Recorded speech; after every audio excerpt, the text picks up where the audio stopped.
Back with you on SportsCenter with Greg Marshall. He resigned as head men's basketball coach at Wichita State today after an investigation by the school into allegations of verbal and physical abuse directed towards players and others. The school and Marshall agreed to a contract settlement, paying Marshall nearly $8 million over 6 years.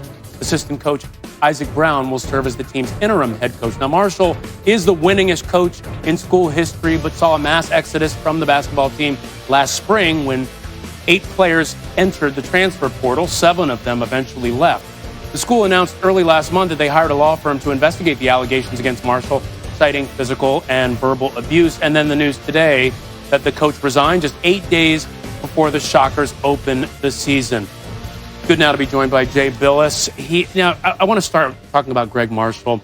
He was extremely successful at Wichita State. The accusations brought up against him, though, were shocking. What was your reaction to Marshall stepping down? Well, not a surprise given what has been reported in the case. I mean, I've known Greg Marshall for a lot of years. He was the head coach at Winthrop in South Carolina, not far from where I live in Charlotte, North Carolina. And so I've known him to be certainly a very passionate coach and one who has crossed the line with his temper from time to time, but didn't know the extent of this. So first and foremost, it's profoundly sad for the players and staff that had to deal with this unacceptable behavior. But it's also profoundly sad for a career as bright as Greg Marshall's to be thrown away essentially over his behavior. And it should be a lesson to younger coaches that the way things that were acceptable years ago, maybe the way you and I were coached, they're not acceptable now. They weren't acceptable then, but were accepted. They are not acceptable now. And if you're not willing to change with the times, you're going to find yourself in a bad spot. Right, you won't be coaching, and you'll have a difficult situation like this one. Now, I want to talk about the NBA draft. We're roughly 24 hours away. You're going to be part of the coverage. So check this out. ESPN Analytics has developed a projection model to determine the likeliness each prospect selected in Wednesday's draft develops into these listed categories. A player selected in the top 5, according to our mock draft, Obi Toppin, ranks outside the top 20 according to these projections. So, Jay, how do you evaluate the 22-year-old? Well, I think Obi Toppin is going to be a really good NBA player. And there are other players in the draft that you could argue, okay, I may take this player first because of their ability to play defense and their ability to offensively shoot the ball and do some different things, handle it. But Obi Toppin reminds me a lot of Amari Stoudemire in the way he plays. He is super athletic, plays above the rim, really runs the floor well, but it also in pick and pop situations can shoot from three-point range in NBA 3.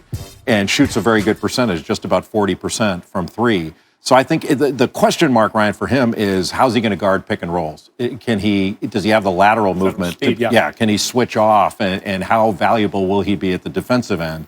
But I really think the Stoudemire comparison is a good one for him, except earlier on, he shoots the ball better than Stoudemire did. Wow, any team would give anything to have an Amari Stoudemire on their team right now, especially at the top of the draft. Well, looking forward to seeing you as a part of the NBA draft coverage tomorrow starting 7:30 Eastern on ESPN. Thanks, Jay. Thank you.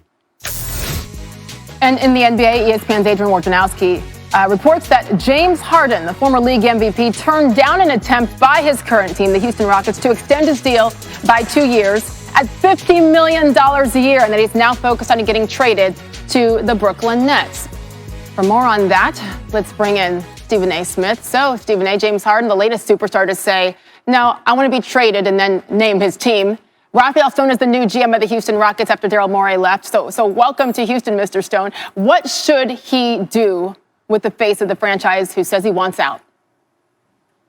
Move him. Why would you pay $50 million to somebody that doesn't want to be there? Excuse me, if he wants out, get rid of him, but make sure you get something close to equitable compensation. That would mean at least a couple of star players or very good players approaching stardom, along with multiple draft picks. That's what you need to do. And if you're Harden, let's not speak about him with cynicism in any way, Sage Steele. The man is in the midst of a contract that's paying him nearly $40 million a year. He's being offered an extension on top of that at $50 million per year. 2 years, an additional $103 million, and said to hell with the money while living in a state where you don't get to pay state income taxes. That would be the state of Texas. Okay, the man said, no, I don't want the money. So if ever there was a moment when a guy said, I'm tired of coming up short, that I want the chip, I want a legitimate shot at a championship, he's clearly making that statement by taking the position that he's taking. Let's applaud James Harden for caring that much and not going for the money, because I can give you a whole bunch of names that would have said, the hell with that. Yeah. Give me that money. Yeah, I get that. And by the way, so you say Houston, fine, get rid of him, just get a lot for him. He says, I want to go to Brooklyn. So if you're in charge of the Brooklyn Nets, Stephen A., how much do you give Houston to bring in a guy like James Harden? Is that worth it? Spencer Dinwiddie, Karis LeVert, and 3 first-round picks.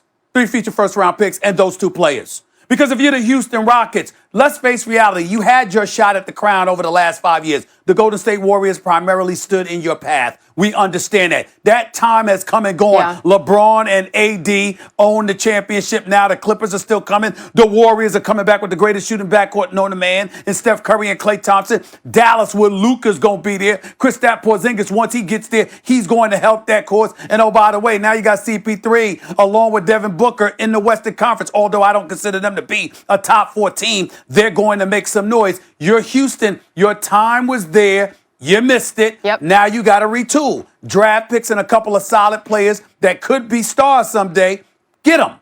We will see if James Harden gets his way, though, and gets to go to Brooklyn. All right, it's Tuesday. So Stephen A. Smith, remind the people what time it is. Oh, you know what time it is. I Is just my can't man say Ryan it. there with you doing that great job that he's doing? Is he there too? Thank you, sir. No, you did it. That's what time it is. That's what the time is for. Oh, no, you didn't. I got my top 5 list for this week. Let's go to number 5 on the list, please. Oh, no, you didn't. Look at Ronald Jones, the running back for the Tampa Bay Buccaneers, averaging about 5 yards a carry this season. This would be a reason why, from the 2-yard line, he scampers. He's huffing and puffing like Pastor Spears, also known as Swagoo, also known as my man Marcus Spears, scampering down the sidelines, looking up at the scoreboard, being smart enough not to look back at the defender, looking straight ahead at that scoreboard while he continues trucking along and high-stepping. Oh, no, you didn't, Ronald Jones. Do that to the Carolina Panthers. Oh, no, you didn't. Let's go to number 4 on the list, please. You know where I'm going. It's the Masters, the reigning champion with the green jacket. Tiger Woods had 5 going for 6. What happens here? The 12th hole, final round. Oh, no, you didn't. Knock it into the water, Tiger Woods. No, you didn't. But guess what, ladies and gentlemen? That wasn't the only time he did it. Here he goes again. Another shot that descends back and backs up into the water. No, you didn't do it again, Tiger Woods. Oh, no, you didn't do it again. Let's go there. Let's just call it what it is. Tiger Woods, he's not finished. He's going again. Another shot. 3 times he did it. Let's go to the next one on the list. Here he is. Miles Jack, look at this right here. Are you checking out the flop, ladies and gentlemen? No wonder the Jacksonville Jaguars are 1-8. Not only can you not play football, you can't act either. Oh, no, you didn't try to get away with that flop, that active performance that would have put Vlade Divac to shame. Miles Jack, go to Vlade Divac and get some lessons, please. At least he didn't get caught. How obvious that was. No, you didn't do that, Miles Jack. Oh, no, you didn't. Let's go to number 2 on the list. Keelan Cole, another member of the Jacksonville Jaguars. They're 1-8 on the season. Okay, not only are they 1-8 on the season, but they're 12-29 over the last 2.5 seasons. This ain't a reason why. Look at this brother Keelan Cole right here. Scamper down the sideline. Look at that move he put on that punter. Oh, no, you didn't try to make a tackle, you punter. Oh, no, you didn't. I'm going to spare you for your name. Stay off the field, kick the ball, and move the hell out the way. You got no business trying to tackle anybody. No, you didn't get schooled like that, my brother. Oh, no, you didn't. Keelan Cole, way to go, my man. Last but not least, number 1 on the list. Y'all know the play. Look at this man right here, Kyler Murray. Juke defenders. Juke oncoming rushes. Throws it up a D-Hop, DeAndre Hopkins, acting like he's dunking, like he got lessons from LeBron James or somebody. Goes up over not 1, not 2, but 3 different dudes. Boxed out Mekhi Hyde in the process, along with 2 other defenders coming his way. Jumped over all 3 of them and snatched in the game-winning touchdown with 2 seconds left on the clock. Oh, no, you didn't. DeAndre Hopkins put on a show like that, like you playing basketball. Oh, no, you didn't. Stephen A. That's my list. I'm for so this week. proud of you. Ryan, a week ago, he was talking about the Chargers coach that had the shorts, the dirty shorts around for a mask. And he said, I don't think they were clean shorts. So I'm proud of you for keeping it clean. Well, they weren't clean shorts. How do you know? They probably weren't clean shorts. He's gonna excuse me. If you put shorts around your mouth, you're gonna have bad breath. All the detergent in the world can't help that. We all know that. Thank you. It's my fault for going back there, isn't it? Coming up at 7 Eastern, let me get through this. The College Football Playoff Top 25 show, including full coverage of Saturday's showdown.